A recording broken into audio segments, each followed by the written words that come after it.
하나님의 말씀은 갈라디아서 3장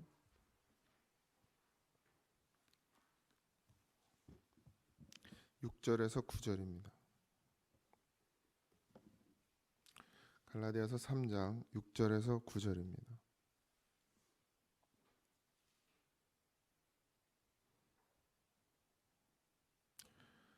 다 잡독합니다. 아브라함이 하나님을 믿음에 그것을 그에게 의로 정하셨다 함과 같으니라. 그런즉 믿음으로 말미암은 자들은 아브라함의 자손인 줄을 알지어다. 또 하나님이 이방의 믿음으로 말미암아 의로 정하신 것을 성경이 미리 알고 먼저 아브라함에게 복음을 전하되 모든 이방인이 너로 말미암아 복을 받으리라 하였느니라. 그러므로 믿음으로 말미암은 자는 믿음이 있는 아브라함과 함께 복을 받느니라. 아멘. 갈라디아 교회 성령의 역사와 믿음으로 구원받은 것에 대해서, 그러니까 바울이 갈라디아 교회에서 복음을 전하고 그들이 성령을 받고 이 복음에 대한 확실한 증거를 가지고 이 신앙생활을 해가는 과정 가운데 그 기간이 뭐 얼마나 됐는지는 알 수 없으나 이 유대인들이 율법과 이 할례에 대한 문제를 가지고 그것을 하지 않으면 특히 할례가 가장 큰 문제였는데요. 그러지 않으면 이 구원에 이를 수 없다라는 이 말로 교회를 어지럽히고 흔들어 놓았죠. 갈라디아 교회에만 있었던 문제는 아니었습니다. 계속해서 그런 문제들이 이곳저곳에서 일어났고 유대인들이 있는 곳은 늘 그런 문제들을 가지고 있었죠. 근데 구약의 아브라함에게 주신 하나님의 약속, 그러니까 이제 이 아브라함 때부터가 문제인데 이제 할례를 시작하게 되잖아요. 그러니까 이게 이제 믿음이냐 할례냐인데 사실 아브라함도 믿음으로 구원을 받았고 믿음의 조상이 되었죠. 근데 그게 할례 때문이냐 믿음 때문이냐 이제 이것 때문에 계속 문제가 되는 것이죠. 근데 바울이 그래서 이제 갈라디아 교인들에게 왜 영으로 갔다가 육으로 마치냐 이 이야기를 하면서 이제 아브라함의 예를 든 것이에요. 왜 그렇게 했느냐? 이 구약의 아브라함은 이스라엘 백성들에게는 이제 진짜 믿음의 조상이었죠. 그게 시작이었는데 믿음의 시작으로 보죠 그들에게 있어서. 그런데 바울은 이제 그런 아브라함을 끄집어 와서 아브라함도 율법의 행위로 구원을 받은 것이 아니고 믿음으로 구원을 받았다는 이야기를 지금 하고 있는 거예요. 창세기 15장 6절에 아브라함은 믿음, 아브라함이 가졌던 믿음. 그리고 여기 보면 아브라함도 복음을 들었다 이렇게 얘기하고 있거든요. 이미 알고 먼저 아브라함에게 복음을 전하되 이렇게 되어 있어요. 그러니까 복음은 율법의 행위가 아니라 믿음이라는 것을 계속해서 이 바울이 강조하고 있죠. 그래서 아브라함도 그 믿음, 지금 너희들이 가진 그 믿음과 동일한 믿음을 가지고 하나님 앞에 섰었고, 그래서 그것을 통해서 하나님께서 아브라함을 믿음의 조상으로 세우시고 구원해 주셨다라는 것을 지금 설명하고 있는 것이에요. 그러니까 일반적인 사람들은 행위로 의로움을 그러니까 어떤 행위를 하느냐에 따라서 의롭게 여기잖아요. 가끔 성도들도 목사를 그렇게 보면 안 돼요. 저의 어떤 행위, 뭐 제가 그렇다고 하면 행위가 뭐 되게 뛰어나지도 않지만 목사를 자꾸 행위로 바라보면 안 됩니다. 목사는 이래야 된다. 목사는 이래야 된다. 아니 그리스도인들은 그래야 되죠. 예수를 만난 사람이 그래야 되는 것이지. 그리고 또 그래야 된다는 것도 어떤 조건이 아니라 그렇게 되어지는 것이에요. 내가 그렇게 하려고 하는 것이 아니라 자연스럽게 그렇게 되어지는 것이죠. 제가 희명이를 불쌍해서 편들어 주는 게 아니라 희명이도 한 영혼일 뿐이에요. 걔도 구원받아야 될 영혼이니까 내가 똑같이 대하는 거예요. 여러분들하고. 여러분도 구원받아야 될 한 심령이니까 제가 여러분들을 사랑하고 챙기지, 그렇다면 제가 여러분들을 사랑하고 챙길 이유가 없듯이 희명이도 마찬가지.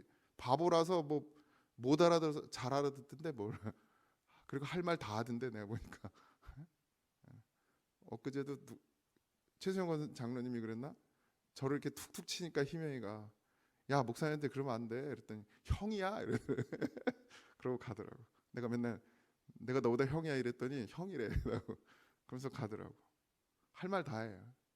근데 걔가 불쌍하거나 뭐 연민이 느껴져서 잘해주는 게 아니에요. 어쨌든 뭐 알아듣든 못 알아듣든 하나님은 영으로 구원하시는 하나님이기 때문에 구원받아야 될 한 영혼이기 때문에 내가 그 걔를 잘해주는 거지. 그 친구를 뭐 불쌍해서 잘해주는 게 아니에요. 구제의 마음이 아니라고요. 구원의 마음이지. 그러니까 여러분도 저를 바라볼 때 한 영혼으로 봐야 돼요. 물론 이제 성도들은 그렇죠. 목사님을 보면서 위로받고 싶어. 아, 그래도 목사님은 저렇게 사시는구나. 믿음으로 살려고 하는구나. 뭐 그걸 모르는 바는 아니나 목사니까 이렇게 살아야 된다, 저렇게 살아야 된다 그런 잣대를 대기 시작하면 저도 여러분들한테 그런 잣대를 댈 수밖에 없어요. 왜 그리스도인이 그렇게 살아? 이렇게 살아야지. 라는 잣대를 댈 수밖에 없는 거예요. 그러니까 율법은 다 죽여. 나도 죽이고 여러분도 죽입니다. 그렇다고 제가 막 살겠다는 얘기가 아니에요. 나 하나님 앞에서 부끄럽지 않게 살기를 원하지만 성도가 목사에게, 목사가 성도에게 그런 율법의 잣대를 대기 시작하면 교회는 다 망해요. 주님도 제자들에게 율법의 잣대를 대지 않았습니다. 이렇게 살아라 저렇게 살아라 얘기하지 않았어요. 오직 믿음으로 살아라 그랬지. 그러니까 우리가 거기서 벗어나는 순간 교회는 어지러워지고 다툼이 생기는 거예요. 갈라디아 교회가 왜 갈라지고 다툼이 생겼느냐? 이 율법의 의식 때문이에요. 이렇게 살아야 된다. 그러니까 왜 예수 믿는 그 구원받는 하나님의 백성이 왜 할례 안 하냐? 이렇게 된 거예요. 그러니까 바울은 할례를 했잖아요. 그러니까 바울한테 시비 못 걸지. 근데 바울이 설사 할례를 안 했다 할지라도 바울은 당당하게 얘기했을 거예요. 성도들이 바울에게 넌 왜 할례 안 하냐? 그러면서 무슨 하나님의 자녀냐? 이렇게 말할 때 바울은 분명히 믿음으로 구원받는 거다라고 얘기했을 것입니다. 물론 바울은 할례를 받았기 때문에 그런 공격을 당하지 않았지만, 그러니까 우리가 서로가 서로에게 무엇을 요구하는 게 아니에요. 신앙은 내가 믿음으로 오직 믿음으로 서는 것이지 누구에게 무엇을 요구하고 누구에게 무엇을 바라는 것이 신앙생활이 되면 안 됩니다. 근데 교회들이 항상 문제가 생기는 게 그런 것 때문이죠. 이찬수 목사님이 그 말 한번 잘못했다 지금 난리가 났어요.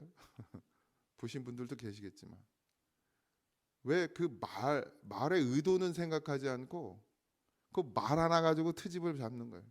판단을 보류하자. 지금 이 나라에 지금 일어난 그 탄핵에 대한 그것을 판단을 보류하고 기도하자 이렇게 했단 말이에요. 차라리 판단에 보류하자 이걸 빼고 하지 않고 그냥 기도하자 이랬으면 됐는데 그 단어 하나 붙들고 지금 데모를 막 이찬수 목사를 어떻게 그냥 잡아먹으려고 난리가 났어요. 누가? 일반인들이? 아니요. 교회 다니는 사람들이. 목사라는 사람들이. 그러면서 자기는 잘한다는 거야. 그것도 자기 생각이죠. 뭐 이찬수 목사님 편들고 싶지도 않지만 그 뜻은 뭐예요? 지금 우리가 싸울 때가 아니고 교회가 나눠져서 싸울 때가 아니라 같이 기도할 때다 이거죠. 성령의 역사하심과 성령의 인도하심을 받자는 얘기죠. 그게 핵심이잖아요. 근데 그거를 그 단어만 가지고 트집을 잡고 싸우는 거예요. 이것도 영상 올라가면 나도 잡혀가려면 나도 또 누가 트집 잡으려나 모르겠는데 왜 말의 그 정말 진심과 핵심이 뭔지를 생각하지 않고 그 말한 것 가지고만 트집을 잡아요. 그것도 세상 사람들도 아니라 같이 예수를 믿는 사람들이 목사들이 그러고 있어요. 자기가 옳다는 거예요. 그래서 제가 늘 말씀드리잖아요. 아무리 옳은 것도 자기 생각은 옳은 게 아니라니까요. 하나님 뜻이 옳은 것이지. 근데도 목사들이 그게 하나님 뜻이래 또. 이찬수 목사를 그렇게 공격하는 게 하나님 뜻이래. 아니 주님이 언제 싸우라 그랬어요. 사랑하라 그랬지. 근데 싸우면서도 그게 하나님 뜻이래요. 이게 지금의 우리나라의 교회 현실이에요. 우리 교회도 깨어있지 않으면 그럴 수밖에 없어요. 성도가 성도 간에 성도와 목사 간에 싸움밖에 안 나와요. 왜? 깨어있지 않으니까 기도하지 않으니까 성령의 인도하심을 받지 않고 자기 생각으로 말하니까 맨날 싸우는 거예요. 교회가. 와, 우리 교회가 맨날 싸운다는 게 아니고 교회들이 매일 싸워요. 싸워. 하나님 싸우라고 그런 적이 없어요. 예수님이 능력이 없어서 쿠데타를 안 일으켰습니까? 예수님은 십자가 지라고 그랬어요. 싸우라고 한 적이 없어요.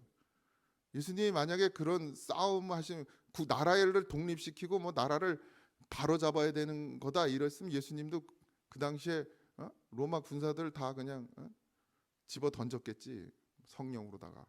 근데 그러지 않으셨어요. 그것 때문에 오신 게 아니니까. 주님은 하나님 나라를 위해서 오신 것이지 이 땅의 나라를 위해서 오신 게 아니거든요. 정치를 해야 된다 말아야 된다 잘 모르겠습니다, 저는. 그러나 어쨌든 우리는 서로 사랑해야 돼요. 그게 복음이거든요. 그래서 예수님도 믿음으로 우리를 의롭게 하셨죠. 구원받은 백성으로 사는 것이죠. 그 의로움에는 어떤 행위로 된 것이 없어요. 제가 아무리 검소하게 살고 아무리 청빈하게 살고 아무리 거룩하게 살려고 몸부림쳐도 그것으로 구원받는 것은 아니에요. 내가 예수 믿기 때문에 함부로 물질을 사용하지 않고 내가 예수 믿기 때문에 함부로 말하지 않는 것, 그것은 내 안에 성령께서 나를 그렇게 인도해 주시는 것뿐이지 내 힘으로 내 생각으로 그렇게 살 수 없어요. 물론 하나님 나를 연단시키시고 훈련시키셨죠. 함부로 말하게 하지 않는 것, 거친 말을 하지 않는 것, 그리고 물질을 함부로 쓰지 않는 것, 이게 다 훈련됐어요. 예전에 그런 일들을 많이 당했기 때문에 함부로 말해서 곤란을 당하는 일이 있었고, 물질을 나를 위해서 쓰려고 하니까 하나님이 그것을 통제하시고 절제하게 만드시는 역사들이 있었단 말이죠. 그런 훈련 가운데 이게 하나님 뜻이 아니구나라는 걸 깨달았기 때문에 지금은 그렇게 안 하려고 해요. 그리고 또 성령이 그런 감동을 주고, 제가 또 그런 마음을 먹으면 뭐 불순한 마음, 아니 물질을 나를 위해서 내 것만 위해 나를 위해서만 사용하려고 하면 벌써 여기서 하나님께서 불편한 마음을 주시고 함부로 말하게 하는 것도 마찬가지예요. 뭐가 됐든 간에 하나님이 원하시지 않는 일을 하면 여기서 불편한 마음이 들어요. 이게 다 훈련과 뭐 연단도 있었을 것이고 지금도 여전히 갈급하고 갈망하니까 그런 것들을 허락하시겠죠. 그러니까 이제 그것으로 살아내 바울도 그렇게 얘기하는 것이, 그들이 유대인들이 너희들에게 할례를 안 했다고 뭐라고 그러는 것 때문에 그것 때문에 움츠려 들고 그것 때문에 거길 쫓아가려고 하지 말고 너희들 성령이 너희들 안에서 하시는 말씀을 듣고 그 말씀대로 행해라 이거예요. 왜 할례를 받으려 하느냐? 그게 성령이 원하시는 것이냐? 이 이야기를 하는 것이죠. 그러니까 사람들의 시선이나 사람들의 말에 흔들리고 요동하지 말고 네 안에서 성령께서 하시는 말씀을 들어라. 그걸 듣기 위해서 우리가 뭐해? 기도해야죠. 아브라함의 자손이 되는 조건이 율법과 할례가 아니라 믿음입니다. 그래서 아브라함은 믿음의 조상이에요. 할례의 조상이 아니고 율법의 조상이 아니고 믿음의 조상이에요. 반대로 유대인들은 아브라함의 자손들이 반드시 할례를 받아야 된다고 가르쳤어요. 그러니까 거기서 충돌이 생기죠. 그러니까 이방인들이 봤을 때 이 믿음의 시작은 분명히 유대인들이거든요. 그러니까 이 사람들 말이 그들에게 있어서는 부담으로 다가오는 거예요. 차라리 같은 이방인끼리 그런다 그러면 같이 뭐 이렇게 논쟁을 벌이겠지만 유대인들의 이 믿음의 시작은 구약부터 시작되니까 그 기간이 길잖아요. 그러니까 그들의 말이 더 신빙성이 있어 보이기도 하고 무게감이 있어 보이거든요. 자기들은 이제 막 바울에게 복음을 들어서 예수를 믿게 된 사람들이고 구약도 모르고 뭐 선지자도 모르고 모세 오경도 몰라요, 이 사람들은. 그런데 이걸 다 아는 유대인들이 말하니까 그런가 보다 이렇게 돼요. 그러니까 교회를 오래 다니신 분들은 이 말에 책임을 져야 돼요. 장로님들 특히 권사님들, 목사도 마찬가지고. 왜요? 내 말에 힘이 있어요. 권위가 있단 말이에요. 무게가 있어요. 그러니까 초신자나 뭐 얼마 안 된 사람들은 장로님이 말하면 그런가 보다 하는 거야. 권사님들이 말하면 그렇게 해야 되나 보다. 목사님이 말하면 그렇게 해야 되나 보다. 근데 잘못 말하고 잘못 가르치는 것들이 생기죠, 교회 안에. 그럼 그래야 되는 줄 아나 보는 거예요. 그러니까 어떻게 잘못된 길을 가요. 똑같이. 그러니까 우리가 우리의 말에 얼마나 말이 중요한지, 우리의 입술에서 나오는 말이.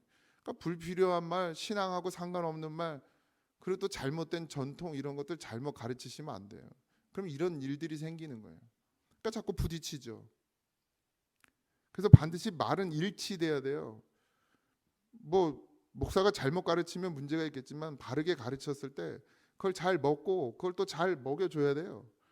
그걸 잘 내려줘야 된다고. 근데 내 생각, 내가 가진 전통, 그동안 내가 해왔던 걸 가르쳐주면 부딪히죠. 목사의 전한 말씀하고 안 부딪히겠어요? 부딪히지. 누가 틀렸는지. 그래서 믿음이어야 합니다. 오직 믿음. 아브라함이 복을 어떻게 받았어요? 믿음으로 받았어요. 믿음으로 복을 받았어요. 우리 안에 임재하신 성령의 인도하심, 그리고 하나님의 말씀이 가르쳐 주시는 그 믿음대로 우리가 세워져 가야 될 줄 믿습니다. 여러분들 다른 것에 순종하는 것이 아니라 목사의 말에 순종하는 게 아니라 하나님의 말씀에 순종하셔야 돼요. 목사가 하는 말이 다 하나님 말씀 아니에요. 그러니까 잘 분별하세요. 잘 분별하셔야 됩니다. 물론 목사가 전하는 말씀엔 권위가 있어요. 목사의 기도에도 권위가 있어요. 그러나 그건 목사의 권위가 아니라 하나님께서 주시는 권위여야 하고 성령이 역사하는 권위여야 합니다. 그러니까 여러분들도 성령이 그 속에 계시면 성령과 성령은 통하는 거예요. 그러니까 목사가 어떤 말로 전하더라도 아까 제가 말씀드린 것처럼 이찬수 목사님이 어떤 의도로 얘기했는지 분명하잖아요. 그러니까 그 의도를 잘 듣는 건 뭐예요? 성령의 역사예요. 목사가 어떤 말로 전했든 그 속에 담겨 있는 의미를 듣게 되는 건 그 속에 있는 성령이란 말이에요. 그럼 성령이 듣고 그것을 깨닫게 하는 것, 그것도 성령의 역사죠. 근데 잘못 생각하는 거예요. 성령으로 하지 않는 거예요. 자기 생각으로 들어요. 그러니까 그런 일들이 일어나는 거예요. 우리 교회 안에도 안 일어납니까? 일어나잖아요. 목사가 무슨 그런 나쁜 의도로 복음을 말씀을 전하겠습니까? 근데 나쁜 의도로 받아들이고 나쁜 말을 해요. 난 왜 그러는지 모르겠어요. 아니, 왜 그러긴 왜 그러겠어요. 믿음으로 세워지지 않으니까 그러지. 그러니까 여러분들 잘 분별하셔야 됩니다. 함부로 말하지 마십시오. 하나님 기뻐하시잖아요. 아브라함이 믿음으로 복을 받았어요. 여러분도 믿음으로 복 받으시기 바랍니다. 믿음으로 말하세요. 믿음으로. 성령이 하게 하시는 말을 하라고요. 거기엔 싸움이 없어요. 다툼이 없어요. 남을 해야 하는 것이 없습니다. 나누게 하는 것이 없어요.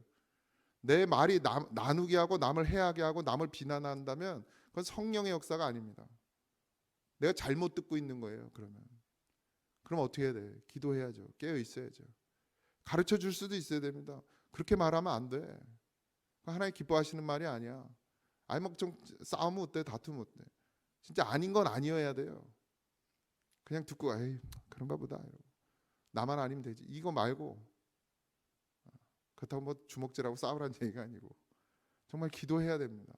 다 구원 받아야 되지 않습니까? 우리가 구원의 길을 다 같이 가야 되네. 이게 분별을 잘하세요. 내 말하고 내 생각과 다르다랑 성령이 주시는 감동과 다르다는 달라요. 그러니까 깊이 기도하시고 깊이 묵상하시고 그 날마다 깨어 있으셔서 정말 성령이 우리에게 하시는 말씀을 들을 수 있는 은혜가 있길 소망합니다.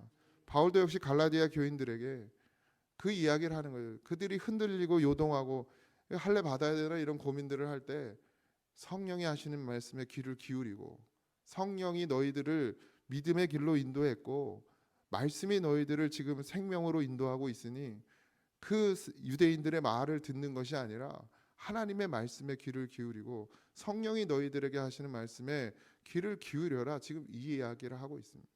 오늘 우리도 그래야 될 줄 믿습니다. 사람의 생각과 사람의 말이 아니라 하나님이 우리에게 주시는 생각과 하나님이 우리에게 주시는 말씀에 귀를 기울이고 오늘 하루도 살아내는 그런 여러분들이 되기를 주님의 이름으로 축복합니다. 기도하겠습니다. 하나님, 다툼과 소동과 요동이 이 나라를 휘덮고 교회를 덮고 서로가 서로를 비난하고 욕하고 싸우고 있습니다. 하나님 불쌍히 여겨 주시옵시고 긍휼을 베풀어 주옵소서.